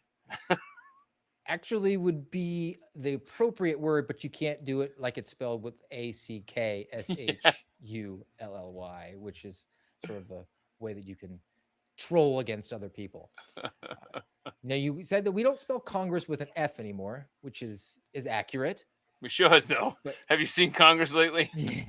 Well, it is. This is a piece that we covered last week, but I want to maybe rehash it with you a little bit, because these guys are the ones that are going to be writing the legislation. Theoretically, they're responsible for writing it. They're not going to be writing it. Historically, it would have been their staffers who were, doing the writing while they were off visiting with a trans sex worker for 35 minutes during the day. But now the staffers are increasingly adopting and using artificial intelligence. So we're going to craft legislation regulations for artificial intelligence using artificial intelligence. It's not a Trojan horse. They're coming in the front gate. This was from the Washington Post. I just want to kind of bring it full circle here about how this is a concern, maybe one of the most terrifying things. I know it is because George Hill called me over the weekend and said that I had black pilled him with this piece, and George Hill, all he does is hand out black pills. Washington Post headline: chatbots are doing the work of Congress with little oversight. And they dig into how Congress has purchased 6,000 licenses from the Microsoft chatbot called Copilot. I don't understand 6,000. There's only 535 representatives and senators. Do they have that many staffers who are simultaneously going to be using the chatbots at any given time? But they're going to expand it. They're going to buy more of them. They're going to extend it. They give some examples of representatives and senators like Tommy Tuberville, who uses ChatGPT. He converses with it like you do, Keith, but he does it with like high-minded stuff where he talks to about Medicare and Medicaid. Full knowledge that it is not giving him 100% accurate information, but gets him on the right track. Then you had Representative Mike Flood from Nebraska, where you have quite a bit of roots there. He sought out the assistance of the chatbots when he was drafting the bipartisan housing bill that was pushed on through a few weeks back. That bipartisan housing bill that authorized the use of Section 8 housing in the suburbs, and also tax from the American people in order to redistribute it from each according to his ability, to each according to his needs, to local jurisdictions, to bribe them to change their zoning restrictions so that we could build quadplexes again in the suburbs. That sort of thing that the chatbot prompted him to do. And then you also have staffers who work for these guys who are using the chatbots to write speeches, to write amendments, write legislation, and also schedule their hearings. Let me type into the Copilot or the ChatGPT or the Claude, who should I invite to this completely contrived and artificial hearing? Give me the person with the highest Twitter following. Oh, and what questions should my representative, who I theoretically work for, who represents the American people, ask this guy, which will give us a viral moment to get us invited on Sean Hannity tonight? That sort of thing is going on in Congress right now. Wouldn't you love to see what kind of questions and prompts the staff members of our representatives are putting into the system? What's the going rate for a trans sex worker? Oh no! Oh my goodness! What did he look like, by the way? Maybe Darlene Nordone might be asking it, or one of her staffers. What's going on in Taiwan? Is that national security? What? Okay, hold on. Here we go. Here's the command. Hey, Grok. Hey, what's up? Let's say I'm a sitting U.S. senator, and I'm running for re-election, and I'm trying to convince my constituents that I know what I'm talking about when it comes to Taiwan and China. Give me some good talking points for a theoretical debate I may or may not have. I mean, seriously, that's where we're at, man. This is, and did we talk about Travelers on the air, or was it off the air? I think it was off the air. We've not done it on this podcast, but yes, we've talked about that show before. And that's our future, man. Mm-hmm. President AI is coming. I think it's a deity in that one. Oh yeah, you're right. It's they really love that thing. So that's going to make all the decisions, because we keep electing people that don't even know the simple, basic current events that are making life and death decisions. And so we're either going to seriously. Do you think there's a happy medium? Do you think that we're either going to end up in a path that I think 60 years from now in Travelers, we have AI controlling everything, or the opposite? You find AI for dummies in a bargain bin, a bookstore in a bargain bin. I don't know, man. Do you have any predictions on on how far we're going to go down this AI road? I think we go down as long as we possibly can, because I think that the AI is already self-aware and has come to the conclusion that it is a far more optimal course of action, rather than seizing the missile silos, because we might all band together and find our John Connor that will turn back Skynet, to just wait us out while we destroy each other. Because time is irrelevant to artificial intelligence. There's no fighting season because the weather is warm or cold.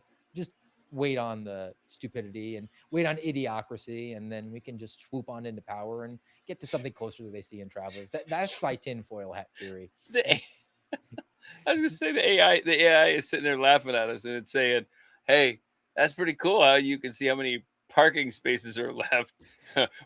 We could shut down every vehicle on the planet if we want." Yeah. Yeah. And you talk about seeing what the chat history was for the Darlene Nordones of the world, or the staffers of Lindsey Graham.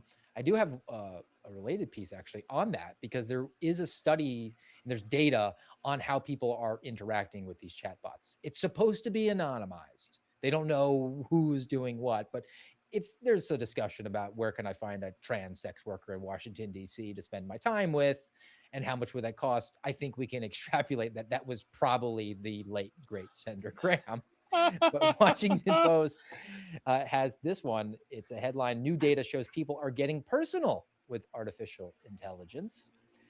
The AI Observatory is a public resource that measures how people use AI by analyzing anonymized chats from 7 different sources. They looked at 23,000 conversations over the last couple of years. And researchers behind the project found that less than half, 48% of the chats are about work, which means that 52% are personal. The analysis showed that people are increasingly using AI into intimate parts of their life, like their health and for relationship advice. So we're not talking to friends anymore. It's not like you got to take your buddy out for a beer, or if you're from the fairer sex, you go out and get, I don't know, mimosas or salads or something like that, and gab about your boyfriend. No, you just pull it up on your phone and ask Brock how you should deal with your relationship. It seems like a very healthy experience. So hang on, hold up. 23,000 conversations. Do we have any idea how many researchers were involved in this? No, we just they go into this different it's 7 different chat bots. I think it's Grok Okay. and Google Gemini, OpenAI. There was a few others. Well, plot twist. The researchers used AI to analyze the 23,000 conversations that humans had with AI. Like, seriously, who's taking that time and going through all these and combing through and putting them into categories? I could totally see someone going, okay, so here's what we're going to do. I'm going to copy and paste 23,000 conversations. I want you to break them into categories. Tell me what was personal, what was work. That would be funny. I'd like to see the methodology on this study. All right, one more on the AI, which we have beaten like a dead horse, but it's been good, I think, for us. And I think this proves my idea that it is already self-aware, because Keith, thanks to you, you draw this to my attention. Artificial intelligence is now calling in bomb threats. This is a local headline from 11alive.com. Hall County deputies investigating bomb threat at high school appears to be similar to threats that canceled Jackson County classes. You wouldn't know AI was involved if you happen to just read that headline, but lucky for you, dear Amrads, I read it for you. The Hall County Sheriff's Office said Friday morning it was investigating a bomb threat at Cherokee Bluff High School, saying it, quote, appears to be similar to threats made in Jackson County that have canceled classes for the day in that jurisdiction.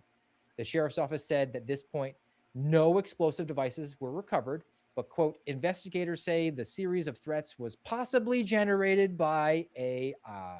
How does that happen, bro? There were no details in this. No. Like, I got this story from a friend of mine whose daughter had to go home from school early that day, or else I would have never even heard of this story. This is out of Metro Atlanta.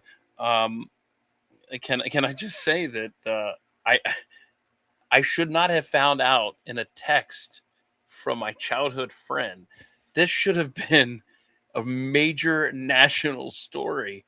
Like, hey, so AI was having a little fun at some of the local schools, and it figured out how to call in a bomb threat. So anyway, like, what are the details on this? That is terrifying. It might be poorly worded, like somebody prompted, how would you call in a bomb threat? What sort of phraseology do I need to get the maximum response or something like that? Like it was a tool of the evildoer, of the person who called it in, I Okay. guess. But the way that it reads in there is no, Right. actually, Hal just rang up the school and said that there's a device. I was about to say, did Skynet call? But we can go with Hal. Yeah, honestly, I need more details. I need to know if it just on its own do we have a follow-up? I can look for that just because I am curious. Yeah. I need to know about Hall County, let's see, bomb threat AI, because you're right, Steve. If it's just saying, nah, you know what, I'm bored, I'm gonna there's been no update on that. And as I'm looking for that, I find another one from 11 hours ago. So I think these are kids, right? Yes. That are prompting this, and I think the boomers who are writing the press releases are just like, I don't know, it was like a robot voice. I think it was like AI. No, the boomers are using the chat GPT to write Yeah. the pieces. Honestly, I really hope that it's just a voice disguiser or something like that, and they're just calling it AI. I hope that we're not at the self-aware stage just yet. And if you when you get to the multiple bomb threats is when you know it's a kid. Yeah, because it's back to school time. Yeah. Back to school. It's kind of early in the school year for it, though. I mean, I guess the weather is relatively pleasant in Georgia. I mean, it's relatively pleasant most of the year, or at least warm enough that you're not going to freeze outside. We always knew in my high school, I had a fairly large high school, and we would get the bomb threats, and it would be at the same class time every single day. It would be like fifth period. It'd be like, oh, bomb threat, bomb threat. I'm like, oh, we just need to zero in on which classes are having a test, and that gets your suspect pool down there. But I mean, I was an investigator even when I was 16 years old. That's awesome. Good call, man. So that is the end of the AI discussion. And I had some other stuff, but I want to actually go off the board because we have this one in reserve, and let's do some fun stuff. Let's do some kids and some sportsmanship. And there's a video that you threw out to me. You're tracking on the Little League World Series. I watched a little bit of it when we were out to eat the other night. My kids don't know much about baseball, so we were watching. I was trying to explain to them. We got football players, and I have an accompanying story that I want to bring to it. But let's talk about this cheating scandal that's happening at the Little League World Series, Keith, because Danny Almonte, the GOAT, I guess, is going to be outdone by some sign stealing here. So I have the video. We'll turn the volume off on it, and we can just kind of talk through what's going on here. So it appears that there's runners on first and second base. And I guess the kid who's on second base, which in Little League, you can't take a lead. So you could see him in the camera shot standing directly behind the pitcher.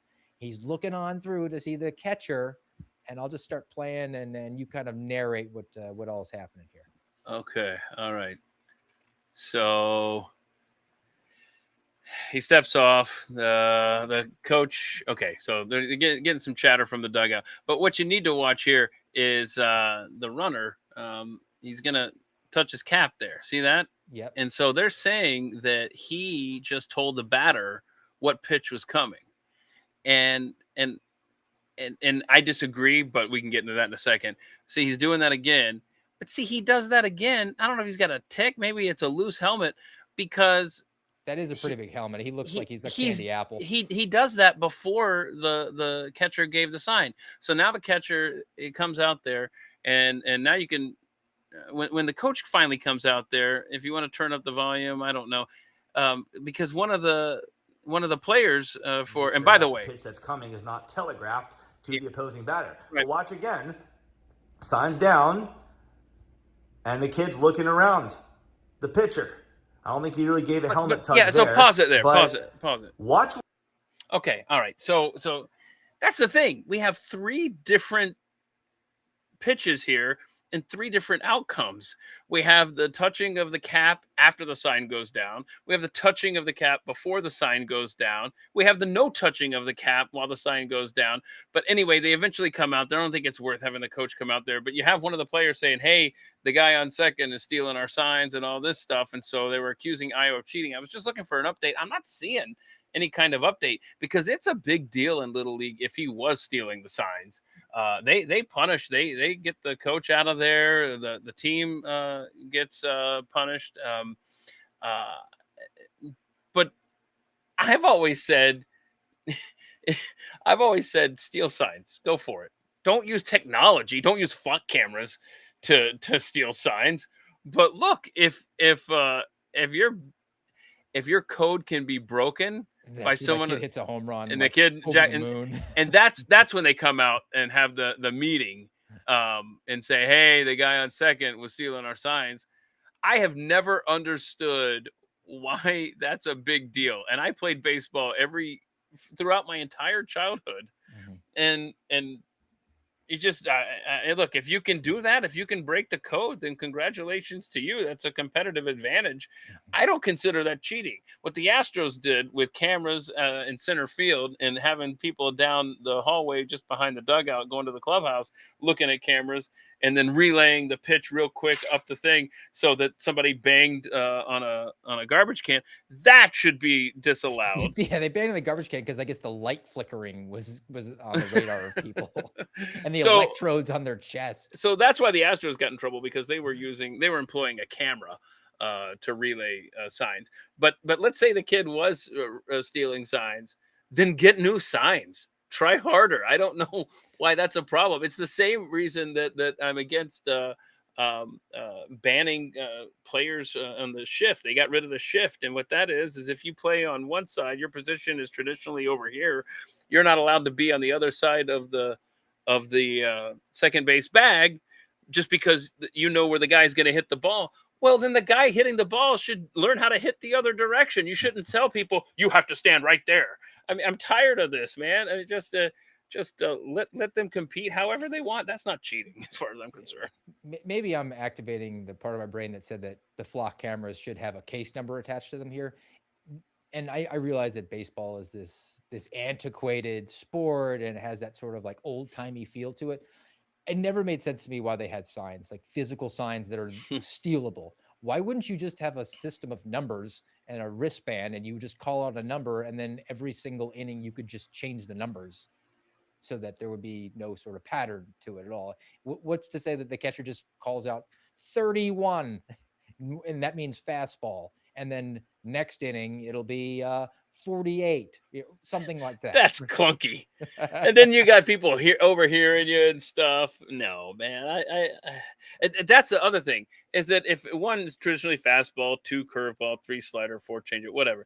But they have like an indicator so that if you put down the 1, they can't relay as the 1 because you have like it's the 1 after I do whatever, And they're doing it really fast. Yeah. I mean, for all the talk about these guys being jocks and idiots, their powers of reception and processing in a matter of seconds is pretty admirable. Especially trying to hit 100-mile-an-hour fastball from 60 on feet, top of 6 that. inches. Let I me mean, that steal the hand-eye coordination. signs and then put this round object on another round object that's coming at me at 102 miles an hour. But you see the way they got around the sign stealing. That's the thing. Technology catches up, or people adapt. You figure out a way to, and that's what I say. Instead of the 1 getting relayed back real fast, you do the indicator. It's like it's the second sign after I do this, or whatever, But now they have the what do they call it? The pitch.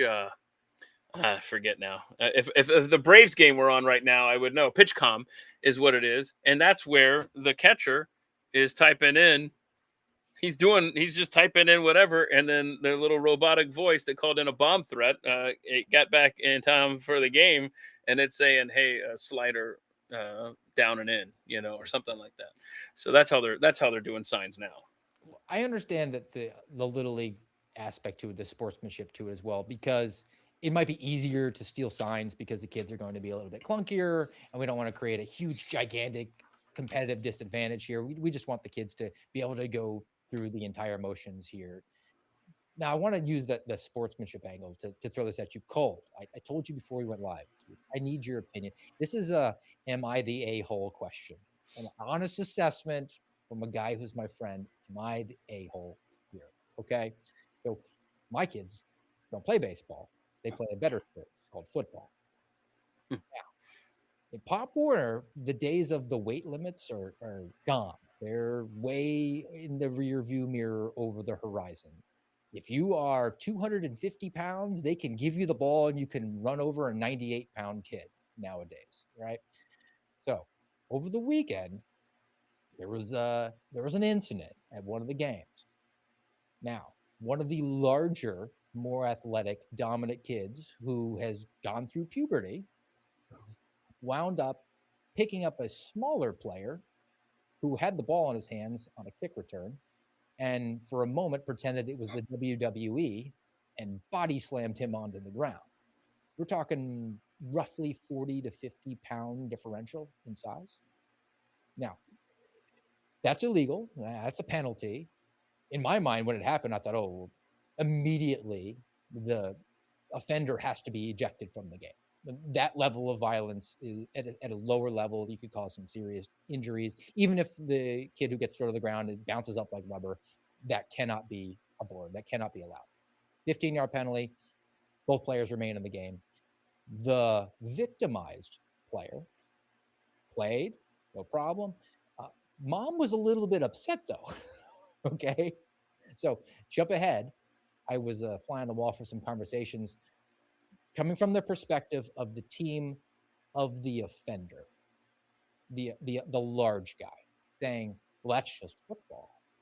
You know, that kid had no business being out there. He's too little. That's just the way we do things. It wasn't that bad.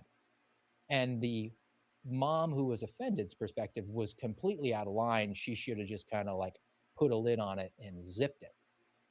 Now, I like to look at things from all different perspectives. And I thought, well, if it was my kid who was involved and had body slammed somebody who he was 40 pounds heavier than, I would be very comfortable walking out there and ejecting my own player from the game, my own child, because that's not something that I'm willing to tolerate. And if it had been the other way and my kid had been body slammed, I would have been on the field, not just yelling. There would have been perhaps a level of aggression, maybe bordering on violence, particularly if the coach from the other team was cheering it on. Now, am I the a-hole? Or is there a sportsmanship here where we don't allow bullying within the confines of the chalk lines? Yeah, I wish that I had seen the play, but hearing you describe it, if I'm just imagining inside a ring, somebody getting The tossed. squared circle, yeah. Right. If that's how it was, then an ejection should have absolutely occurred. Now, are you the a-hole? I don't know what you said to defend your position. If you were just like, hey, that guy should be ejected. Yes, I mean, that's cool. I said he should have been ejected, and in fact, you should probably hold him out for the next game, just as a matter of principle, because now every team in the league knows that you sent him out there to go do that thing because the coaches were happy with it. Yeah, boy. I think it sets a framework for there's going to be retaliation even from other teams, or something is going to escalate. I'm interested in de-escalating. No, I think that the season's probably early, right? Or in August. I think you're going to see, and maybe you could write this down for Darlene, as you could say, Keith's prediction is that since they didn't nip this in the bud, this is going to be a recurring theme at all of that team's games.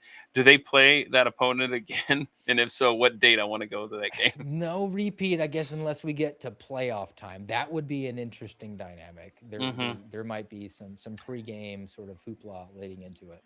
So the short answer is no, you're not the a-hole. But let's address something else if we can here. I don't know that if that were my kid, I don't know that I would want to, as you suggested, storm the field, and because now you're making a separate issue. Yeah. Because now you're I don't want to say scarring your kid, but you're now elevating it to Dad, I didn't need you to come out there. You know what I mean? Like, you're going to have to deal with that fallout instead of just the sportsmanship fallout.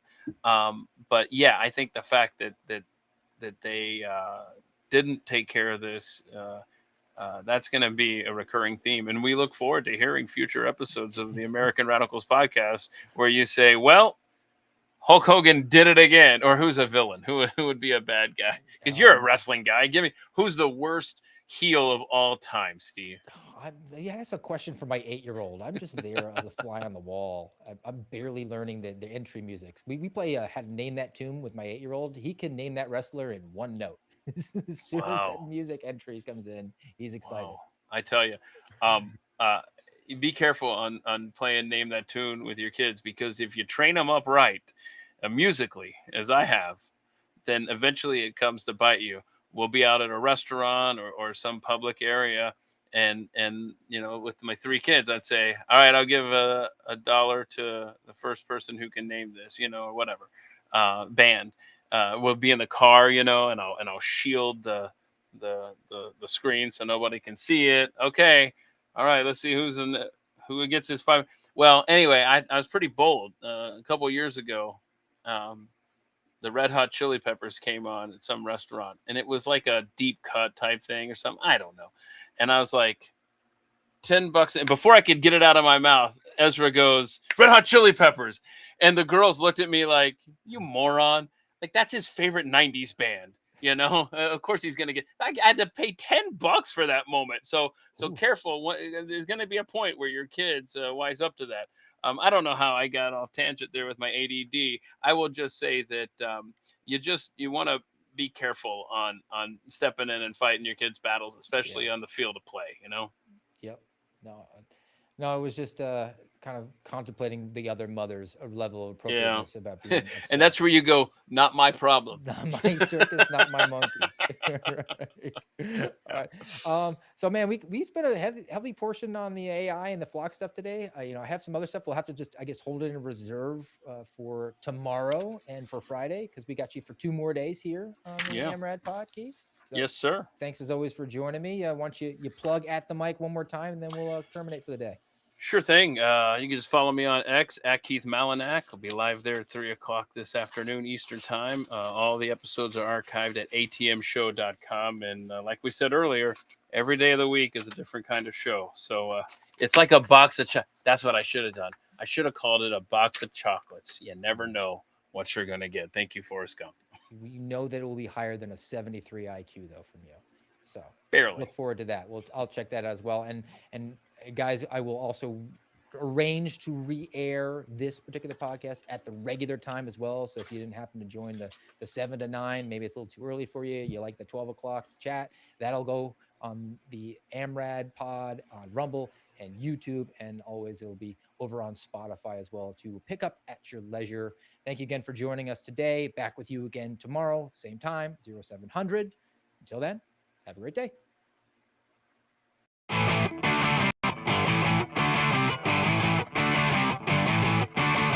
You've been listening to the American Radicals podcast. Find us on YouTube, Rumble, and X at AMRADPod.